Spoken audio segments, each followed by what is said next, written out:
ஜோதிடத்துல காலபுருஷ தத்துவத்துல 8வது ராசியாக வலம் வரக்கூடிய நவகிரகங்கள்ல ரொம்ப வலிமையான கிரகம்பா அப்படின்னு சொல்லக்கூடிய செவ்வாய் பகவானை அதிபதியாக கொண்டு வலம் வரும் விருச்சிக ராசி அன்பு சொந்தங்களுக்கு வணக்கம்.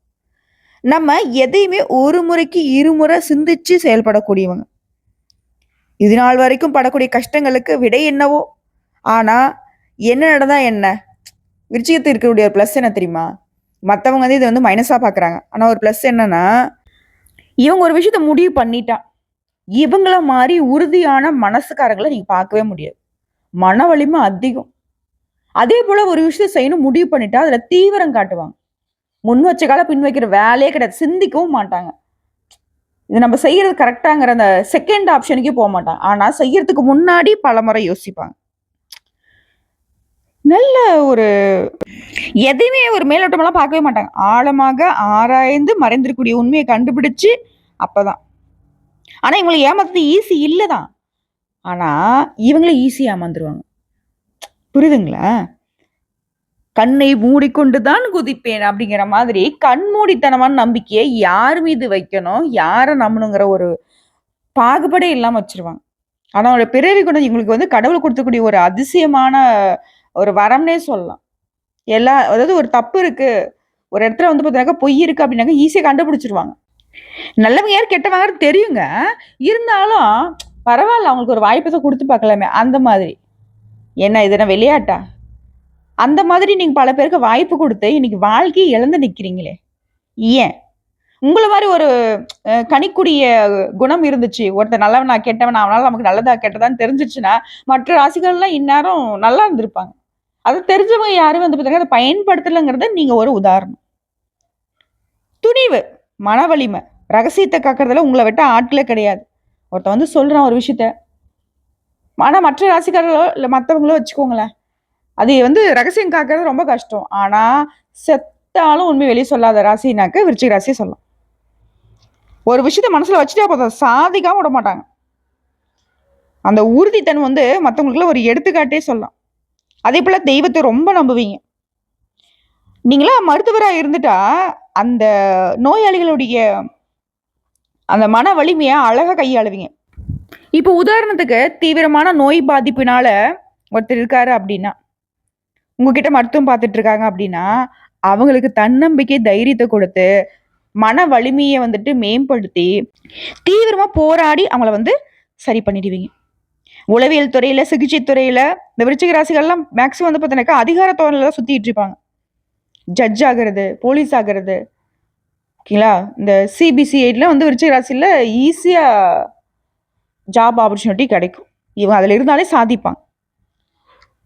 வலிமையான ஆளுமை, கவர்ச்சிகரமான பேச்சு, அரசியல், நிர்வாகம், படை, போலீஸ், அதிகாரத்துறைகள்ல உயர்த்தக்கூடிய அமைப்பு, செல்வாக்கு, இவங்க இருக்கக்கூடிய இடம்லாம் சும்மாலாம் இருக்காது. இவங்க இருக்கக்கூடிய இடம் பார்த்தீங்கன்னா, ஒரு காந்த சக்தி மாரி மத்தவங்கள ஈர்க்கும்.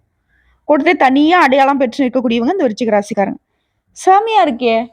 நெறைய விஷயங்கள் இருக்கு. ஒரு மைனஸும் இல்லையே! இந்த அளவுக்கு விருச்சிக ராசி இருந்து ஏம்மா எல்லாரும் விருச்சிக ராசிய மட்டும் வெறுக்குறாங்க? இல்ல சொல்லு பார்க்கலாம். நீ சொல்றது எல்லாமே கரெக்ட்டு தான். எங்களால வந்து முன்ன வச்ச கால பின்ன வைக்க முடியல. மனசுல வச்சத வந்துட்டு சாதிக்காம விட முடிறதில்ல. ஆனா என்னதான் பண்றது? எங்களுக்கு எந்த யாருக்குமே புடிக்க மாட்டேங்குது. எல்லாரும் ஏதாவது ஒண்ணு சொல்லிக்கிட்டே இருக்காங்க. நாங்க என்னதான் பண்றது? நாங்க நினைக்கிறத செய்யணும்னு முடிவு பண்ணிட்டா செய்றோம். அது வந்து மத்தவங்களுக்கு தப்பா தெரியுது. அதுக்கு நாங்க என்ன பண்ணட்டும்? இதுநாள் வரைக்கும் என்ன பண்ணீங்க? யார் என்ன சொன்னா என்ன, செஞ்சா என்ன? என் வேலை உண்டு, நான் உண்டு. நான் செய்றதுல நியாயம் இருக்கு, தர்மம் இருக்கு. கடவுளுக்கு கட்டுப்பட்டு தான் நான் வாழ்க்கைய வாழ்ந்துட்டு இருக்கேன். உண்மைதானே? அத மட்டும் பண்ணுங்க. யாருக்காகவும் எதையும் நீங்க மாத்திக்கவே வேணாம். நீங்க மாத்திக்கணும்னு நெனச்சா ஒரே ஒரு விஷயத்த மட்டும் சொல்றேன். கேர்லெஸ். நேரம், காலம் போனால் திரும்ப வராது. அதை கொஞ்சம் பார்த்துக்கோங்க. அதேபோல தீவிரமா இருங்க, வேணான்னு சொல்லல. ஆனா கொஞ்சம் தளர்த்திக்கிட்டா சிறப்பு. யாரையும் எடுத்தெறிஞ்சு பேசாதீங்க. இந்த உன்னுடைய தோற்றம் எப்படி தெரியுமா இருக்கு மத்தவங்களுக்கு? அகங்காரமா தெரியுது. ரொம்ப கர்வம் புடிச்சவங்களா வந்துட்டு தெரியுது. அத மட்டும் கொஞ்சம் தளர்த்திக்கிட்டா இன்னும் சிறப்பு. ஸோ இப்படி அப்படின்னு உயர்வா பேசக்கூடிய இவ்ளோ அழகான விஷயங்கள வச்சுக்கிட்டு விருச்சிக ராசி கஷ்டப்படுறதுக்கு காரணம் என்னவோ?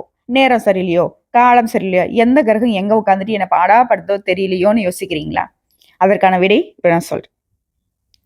உங்கள பொறுத்தவரைக்கும் வாழ்க்கையில முன்னேற பல விதங்கள்ல முயற்சி பண்ணிட்டீங்க.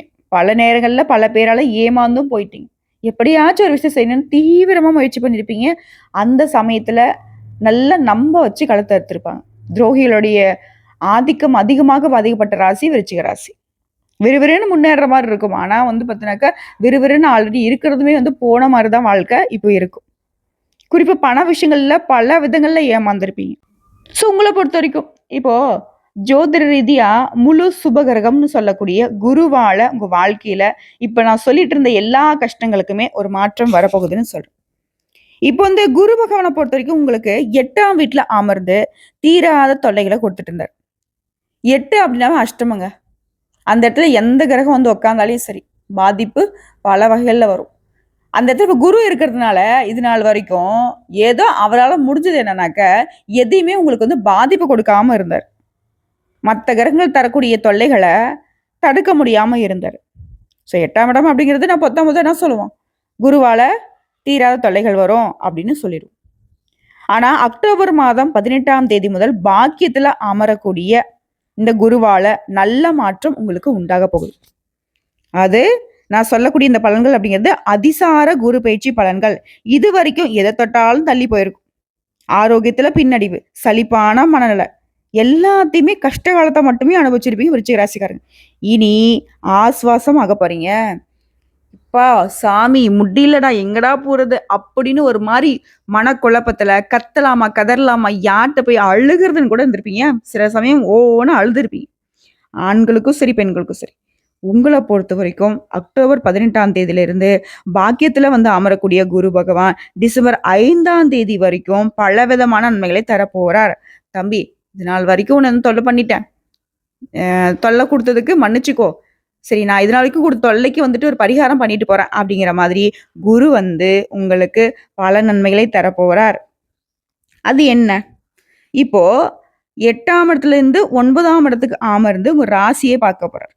இந்த அதிசார குருங்கிறவரு 48 நாட்கள் சஞ்சாரம் பண்ண போறார். கடகராசி, குரு பகவானுடைய உச்ச வீடு. அங்க இருந்து தாங்க உங்களுக்கு அற்புதமான பலன்களை கொடுக்க போறார். இது நாள் வரைக்கும் தொட்ட காரியம் தடை, எத தொட்டாலும் கஷ்டம், கண்ணீர் இதுக்கு மட்டுமே சொந்தக்காரர்களான நீங்க, தொட்ட காரியங்கள் அனைத்தும் வெற்றியாக மாறும். இழுபறியாக இருந்த நிலை மாறும். பிரிந்திருந்த தம்பதிகள் ஒன்று சேருவீங்க. கணவன் மனைவிக்கிடையே அந்யோன்யம் அதிகமாகும். நீண்ட காலமாக குழந்தை பாக்கியம் இல்லாதவங்களுக்கு இந்த காலகட்டத்துல மழலை செல்வத்தை பெற போறீங்க. வேலை இல்லாதவங்களுக்கு நல்ல வேலை அமையும். அதே போல நீங்க இப்போ செய்யக்கூடிய வேலைகள்லே நீங்க நினைச்ச மாதிரி சாதிக்க போறீங்க. உங்களுக்கான அங்கீகாரம் கிடைக்கும். அதே போல சொந்தமா தொழில் செய்யக்கூடிய வியாபாரம் செய்யக்கூடிய ஆண்களுக்கும் சரி, பெண்களுக்கும் சரி வியாபாரம் அப்படிங்கிறது அமோகமா இருக்க போகுது. புதிய ஒப்பந்தங்கள் கையெழுத்தாகும். பழைய வாடிக்கையாளர்கள் தேடி வருவாங்க. நல்ல அனுபவம் வாய்ந்த பணியாளர்களை வேலைக்கு சேர்க்க போறீங்க. கடைய வந்து வேற இடத்துக்கு மாத்துறதோ, புதுப்பிக்கிறதோ நினைச்சிருந்தா அதை செய்யக்கூடிய சரியான காலகட்டம், அதற்கான வாய்ப்புகளுமே அமையும். இதுல குரு பகவானுடைய பார்வைங்கிறது உங்க ராசியிலேயே விழுவதால அழகு, இளமை இது எல்லாமே கூட போகுது. சோர்ந்திருந்த உங்களுடைய முகம் பொலிவு பெற போகுது. அனைத்திலுமே வெற்றி பெற போறீங்க. தன்னம்பிக்கை தைரியத்தோட வளம் வர போறீங்க. முன்னேற்ற பாதையில நடை போட திட்டம் தீட்டுவீங்க. இதோட குரு பகவான் உங்க ராசிக்கு 3ஆம் வீட்டை பார்க்கிறார். உங்களோட முயற்சிகள் பலித்தமாகும். தொட்ட காரியங்கள்ல ஜெயிச்சு காட்டுவீங்க. இளைய உடன்பிறப்புகள் உறவுகளால நன்மைகள் அதிகமாகும். இதுல குரு பகவான் ராசிக்கு 5ஆம் வீடான பூர்வ புண்ணிய ஸ்தானத்தை பார்க்கறதுனால குழந்தைகள் வழியில மகிழ்ச்சி உண்டாகுது. பிள்ளை பாக்கியத்தை எதிர்பார்த்திருக்கும் உங்களுக்கு அந்த பாக்கியம் இப்ப கிடைக்கும். பிள்ளைகளுடைய திருமண விஷயங்கள்ல பேச்சுவார்த்தைகள்ல சாதகமான சூழ்நிலை அமைஞ்சு திருமணம் முடியும். அதே போல மேற்படிப்புக்காக வெளிநாட்டுக்கு போகணும்னு விருப்பப்படக்கூடிய குழந்தைகளுக்கு உரிய வசதிகளை செஞ்சு கொடுத்து மகிழ்ச்சி அடைவீங்க. இந்த அதிசார பயிற்சிங்கிறது குறிப்பா அனுசம் நட்சத்திரக்காரர்களுக்கும் கேட்டை நட்சத்திரக்காரர்களுக்கும் அற்புதமான பலன்களை பெற போறீங்க. மொத்தத்துல இந்த அதிசார குரு பயிற்சிங்கிறது தொட்டதை துலங்க செய்யும். சோர்ந்து கிடந்த விருச்சிக ராசிக்காரர்களை உங்களை சுறுசுறுப்பா மாத்த போகுது. குறிப்பிட்டு சொல்றேங்க, குருடைய பார்வைங்கிறது 5ஆம் இடம், 7ஆம் இடம், 11ஆம் இடத்துக்கு உங்களுக்கு வந்து உரித்தாகுது. 5ஆம் இடம்ங்கிறது மீனங்க, பிள்ளைகள், கல்வி, படைப்பாற்றல். 7ஆம் இடம்ங்கிறது ரிஷபம், திருமணம், வாழ்க்கை துணை, வியாபாரம், கூட்டாண்மை. 11ஆம் இடம்ங்கிறது கன்னிங்க, வருமானம், லாபம், புதிய தொடர்புகள். இது வரைக்கும் நீங்க பட்ட கஷ்டம் என்ன? மிதுனராசியில குரு இருக்கிறதுனால அது உங்களுக்கு 8ஆம் வீடா இருந்துச்சு. உடல் ஆரோக்கியத்துல பிரச்சனை, அறுவை சிகிச்சை கூட செஞ்சிருக்கலாம். அதே போல சொந்த பந்தங்கள் கிட்ட சண்டை சச்சரவு, புரிஞ்சுக்காம பிரிஞ்சு போறது, தொழில திடீர் தடைகள், அதிகாரிகளால சிக்கல், வேலையில தாழ்வு, எதிர்பாராத செலவு, கடன் அதிகமாகிறது, மனசுல பயம், குழப்பம், ஆன்மீகத்துல நாட்டம் இல்லாத நிலை, ரொம்ப கடினமான நிறைய விஷயங்களை அனுபவிச்சிட்டீங்க. ஆனா இந்த கடகராசியில வரக்கூடிய குருவால இனி பாக்கியம் தாங்க. 9ஆம் இடத்துல குரு வந்தா அதிர்ஷ்டம் பெருகும். வாழ்க்கையில் இருக்கக்கூடிய தடைகள் எல்லாமே மெதுவா விலக போகுது. அதே போல 7ஆம் இடத்துடைய பார்வை இருக்கிறதுனால திருமண யோகம், வாழ்க்கை துணை கிட்ட சீரான அந்யுன்யம் இருக்கும். வியாபாரத்துல புதிய கூட்டாளிகள் கிடைப்பாங்க. அதே போல 5ஆம் இட பார்வைங்கிறது பிள்ளைகள் மூலம் உங்களுக்கு பெருமை உண்டு. பிள்ளையுடைய கல்வியில சிறப்பா முன்னேற்றம் பார்ப்பீங்க. குழந்தைகளால உங்களுக்கு இருக்கக்கூடிய பிரச்சனைகளுக்கு விடிவு காலம் உண்டு. அதே போல குழந்தை பேரு இல்லாம தவிச்சிட்டு இருந்தவங்களுக்கு உங்களுடைய நீண்ட நாள் கனவு நனவாகும். அடுத்த 11ஆம் இடம் அப்படிங்கிறது தொழில் வியாபாரத்துல லாபம், புதிய வாடிக்கைகளுடைய எண்ணிக்கை அதிகமாகிறது, உயர்ந்த தொடர்புகள் கிடைக்கிறது, ஆன்மீகத்துல முன்னேற்றம், புண்ணிய யோகங்கள் பெருகும், தெய்வ அருள் கூடுது. இதோட நீ கவனிக்க வேண்டிய விஷயம் அப்படின்னா, குருவுடைய அந்த அதிசார பயிற்சிங்கிறது உங்களுக்கு உடனடியாக பலன் வராது. மெதுவாக தான் முன்னேற்றம் வரும். எடுத்த உடனே வந்து பார்த்தினாக்க உடனே சரியாகிற மாதிரிலாம் இருக்காது. அதே போல் செலவு இருக்கும். ஆனால் இது நாள் வரைக்கும் நடந்த மாதிரி வீண் செலவோ விரைய செலவோ கண்டிப்பாக இருக்காது. ஆன்மீக செலவு, குடும்பத்திற்கான புண்ணிய செலவுகள் தான் பண்ணுவீங்க. சந்தோஷத்துக்கான செலவுன்னு வச்சுக்கோங்களேன். ஆனால் வேலையில் கொஞ்சம் அழுத்தம் இருக்கும், நேரம் போதாமல் இருக்கும். ஆரோக்கியத்தில் அக்கறை வச்சுக்கோங்க, நேரத்துக்கு உணவு எடுத்துக்கோங்க. வெளியூர் பயணம் போறீங்க அப்படின்னா திட்டமிடுதல் ரொம்ப முக்கியம். யாரையும் திரும்ப திரும்ப சொல்ற ஒரே விஷயம் நம்பாதீங்க நம்பாதீங்க நம்பாதீங்க. பண விஷயத்துல ரொம்ப கராரா இருக்கணும். இது குருவனுடைய இந்த 9ஆம் இட அமர்வுங்கிறது உங்களுக்கு அதிர்ஷ்டத்தை பெருகுன்னு சொல்லிட்டேன். இது வந்து கண்டிப்பா பண விஷயத்துலேயும் தான். தொழில் சிறப்பா இருக்கும், உத்தியோகம் சிறப்பா இருக்கும். அதே போல நீங்க எந்த துறைகள் இருந்தாலும் சரிங்க, ஜெயிச்சு காட்டுவீங்க. இது நாள் வரைக்கும் உங்களை ஏளனமா நினைச்சவங்களாம் அண்ணாந்து பார்க்கக்கூடிய வகையில, கை கட்டி வாய் பொத்தி ஓரமா நின்று வேடிக்கை பார்க்குற வகையில நீங்க ராஜ நட போட போறீங்க. செவ்வாய் பகவானை அதிபதியா வச்சிருக்கனால விருச்சிக ராசிங்க ரொம்ப தீவிரமான ஆட்கள். அதாவது சும்மாவே அவன் ஆடுவான், இதுல சலங்க வேற கட்டி விட்டீங்களா அப்படின்னு மத்தவங்க சொல்லக்கூடிய அளவுக்கு உங்களுக்கு குரு வந்து சலங்கை கட்டி ஆட விட்டு வேடிக்கை பார்க்குற மாதிரி தான் வராரு. சந்தோஷமா இருக்குங்க விருச்சிக ராசிக்கு இந்த மாதிரி பலன்களை நம்ம சொல்றப்போ. ஏன்னா பயங்கரமான கஷ்டம். அதாவது மற்ற ராசிகளாவது புலம்பிடுவாங்க, அந்த விருச்சிக ராசியால வெளியில சொல்லவே முடியாது. ஏன்னா நம்மளுடைய கஷ்டம் வெளியே சொன்னா கூட நமக்கு கௌரவம் போயிடுமோ, அந்த மாதிரி இந்த வரட்டு கௌரவம், வீண் கௌரவம், உள்ளுக்குள்ள ஒன்றும் இல்லைனாலும் பரவாயில்ல, வெளியில அசிங்கப்படக்கூடாது கடவுளே அப்படிங்கிற மாதிரி வாழ்க்கை போயிட்டு இருந்துச்சு. இனி அப்படிலாம் ஒன்றும் நீங்க மறைச்சு வாழணும்லாம் அவசியமே கிடையாது. உள்ளுக்குள்ளேயும் சரி வெளியிலயும் சரி கெத்தா இருக்கலாம். ஓகேங்களா? யாரோட உழைப்பும் உங்களுக்கு உயர்வை தரல, உங்களுடைய உழைப்பு உங்களுக்கு உயர்வை தரப்போகுது, உன்னதத்தை கொடுக்க போகுது. யாரா நீ அப்படின்னு கேட்டவங்கெல்லாம் யாரா நீ அப்படின்னு ஆச்சரியமா கேட்கக்கூடிய அளவுக்கு வளர்ச்சியை பார்க்க போறீங்க. குரு உங்களுக்கு பயங்கரமான முன்னேற்றத்தை கொடுக்க போறார். இது அதுதான் கிடையாது. இப்போ வந்து இப்போ யோசிப்பீங்க, இதெல்லாம் பணக்காரங்க நடக்கும் போல, நான்லாம் கூலி வேலை செய்யறேம்மா. ஒரு நிமிஷங்க. விருச்சிக ராசி, விருச்சிக லக்னம், விருச்சிக ராசியில கூடிய அனைத்து நட்சத்திரங்களுக்கும் நான் சொல்லக்கூடிய பலன்கள் பொருத்தமாகும். அதாவது இது நான் வந்து பொதுவான விஷயங்களை சொல்றேன். இப்போ யாரா வேணா இருங்க, எந்த துறைகள் வேணா வேலை செய்யும், அந்த துறைகள்ல நம்ம முன்னேறணும்னு நினைப்போம். இப்போ வந்து ஒரு கூலி வேலை செய்யறவங்க என்ன ஆசை, ஒரு நல்ல ஒரு வீடு கட்டணும், குழந்தைகள் நல்லா படிக்க வைக்கணும், இந்த மாதிரி ஆசைகள் இருக்கு இல்லையா? அந்த மாதிரி தேவைகள் பூர்த்தியாகக்கூடிய அளவுக்கு வருமானம் வரும். கூலி வேலை செய்றீங்க, ஒரு நாளைக்கு 100 ரூபா 150 ரூபா சம்பாதிக்கிறீங்க அப்படின்னா அந்த கூலி வேலை வந்து நிரந்தரமா கிடைக்காது இல்லையா? ஆனா இனி நிரந்தரமான வருமானத்துக்கு ஒரு வழி பிறக்கும். கடகணி வைக்கிறதுக்கு ஒரு வழி பிறக்கும். தொழில் தொடங்கணும்னு நினைக்கிறீங்களா? வாய்ப்புகள் அமையும். கடன் உதவி கிடைக்கும். பணம் கையில தாராளமா பொருளும். உடைய பணம் வெளியில மாட்டிருந்தா அது திரும்ப வரும். குருவை பொறுத்த வரைக்கும் தனக்காரகன், தனத்துல ஒரு குறையும் வைக்க மாட்டார். ஸோ விருச்சிக ராசி இது நாள் வரைக்கும் அஷ்டமத்துல உட்கார்ந்து இந்த குருவால எதுவும் பண்ண முடியல. சொல்லப்போனா அவரும் சேர்த்து உங்களுக்கு தொல்லையை கொடுத்துட்டு இருந்தாரு. இனி அதெல்லாம் பண்ண முடியாது. அவரை பொறுத்த வரைக்கும் தொல்லையும் கொடுக்க மாட்டாரு. ஆல்ரெடி மற்ற கிரகங்களால உங்களுக்கு இருக்கக்கூடிய தொல்லைகளையுமே தடுத்து நிறுத்தி உங்களுக்கு பாதுகாப்பை கொடுத்து, உங்களுக்கு வளர்ச்சியை கொடுத்து, தம்பி இது நாள் வரைக்கும் நீ பட்ட கஷ்டம் போதும், கண்ணீரை தொடச்சிக்கிட்டு நான் குடிக்கூடிய வாய்ப்பு மட்டும் கரெக்டாக பயன்படுத்திக்கோ, வாழ்க்கையில மேலே வந்துடலாம் அப்படிங்கிற மாதிரி நம்பிக்கையோட ஒவ்வொரு விஷயத்தையும் செஞ்சு பாருங்க. விருச்சிக ராசியில நம்பிக்கை வச்சுட்டா போதும், நீங்களாம் வந்து பார்த்தீங்கன்னா அதை அடையாம விட மாட்டீங்க. ஒரே ஒரு விஷயம் மட்டும் சொல்றேன், இதை மட்டும் நீங்க விருச்சிக ராசி மாத்திக்கும். உங்க பிடிவாத குணத்தையும் உங்களுடைய உறுதித்தன்மையும் திட்டமிட்டு உடைய இலக்கை நோக்கி வைங்க. அப்புறம் பாருங்க, ஒரு ஆளு உங்களை ஒன்றும் சொல்ல முடியாது. அதாவது அந்த தெய்வமே இறங்கி வந்து டே உன்னாலாம் முடியாதுடான்னு சொன்னா கூட சரி, தெய்வத்தையே ஒதுக்கி வச்சுட்டு முன்னேறி போவீங்க. வாழ்த்துக்கள். உடைய தீவிர தன்மைக்கு உடைய நல்ல மனசுக்கு நல்ல காலம் குருவால வந்திருக்கு, பயன்படுத்திக்கோங்க. இதோட இந்த குரு தரக்கூடிய பலன்கள் எல்லாமே சீக்கிரமா உங்களை வந்து சேரணும் அப்படின்னா தினமும் காலையில குரு வழிபாடு செய்யறது சிறப்பு.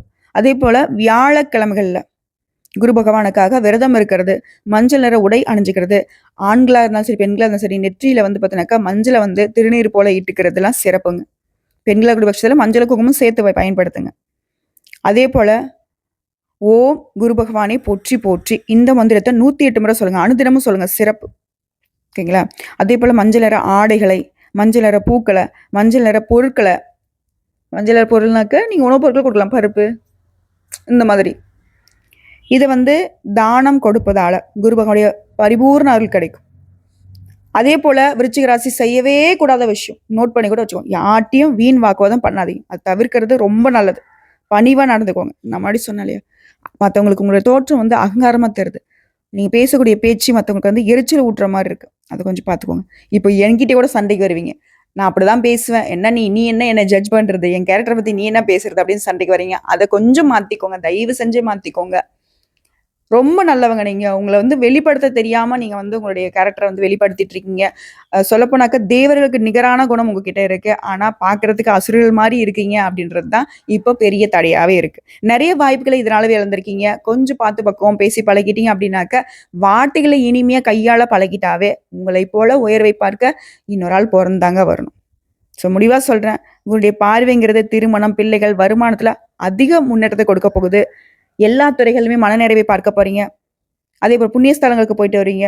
தெய்வ அருள் பரிபூர்ணமா கிடைச்சிருக்கு. ஒட்டு மொத்தமா விருச்சிக ராசிக்கு மிதுனத்துல இருந்து கஷ்டத்தை கொடுத்த, குழப்பங்களை கொடுத்த குரு பகவான் அக்டோபர் 18ஆம் தேதி முதல் கடகத்துல உச்சம் பாக்கியஸ்தானத்துக்கு வர்றதுனால உடைய வாழ்க்கையில நல்ல அதிர்ஷ்டம், முன்னேற்றம், பாக்கியங்கள் எல்லாமே பெருக போகுது.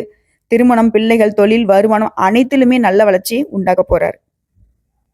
ஸோ இப்போ வரைக்கும் நம்ம சொன்ன விஷயங்கள் எல்லாமே உங்களுக்கு உண்மையிலேயே ஆமான்னு தோணுது, நீங்கள் சொல்கிறது சரிதான்னு தோணுச்சுனாக்கா கமெண்ட் பாக்ஸில் ஆம்னு சொல்லுங்கள். அதே போல் கமெண்ட் பாக்ஸில் ஓம் குரு பகவானை போற்றி போற்றுன்னு குருடிய மந்திரத்தையுமே 3 முறை எழுதுங்க, சிறப்பு.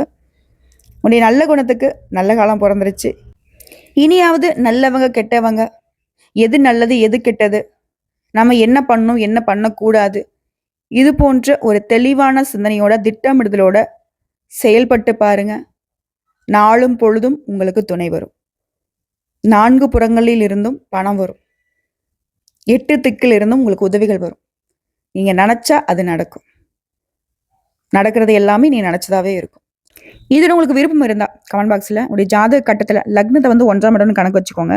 அங்கிருந்து செவ்வாய் பகவான் எந்த இடத்துல இருக்கார், அதே போல குரு பகவான் எந்த இடத்துல பயணம் பண்றாரு, செவ்வாய் கூட எந்த கிரகங்கள் கூட்டணியில இருக்காங்க, குரு கூட எந்த கிரகங்கள் கூட்டணியில இருக்காங்க, இது வந்து கமெண்ட் பாக்ஸ்ல பதிவிடுங்க. அதற்கான விளக்கம் கமெண்ட் பாக்ஸ்ல நம்ம சொல்லிடலாம். இந்த பதிவு பிடிச்சிருந்தா வீடியோக்கு லைக் பண்ணுங்க, நம்ம சேனலை சப்ஸ்கிரைப் பண்ணுங்க, மேலும் பிடிக்கினாக்கா ஃப்ரெண்ட்ஸ் அண்ட் ஃபேமிலிக்கு ஷேர் பண்ணுங்க. நன்றிங்க.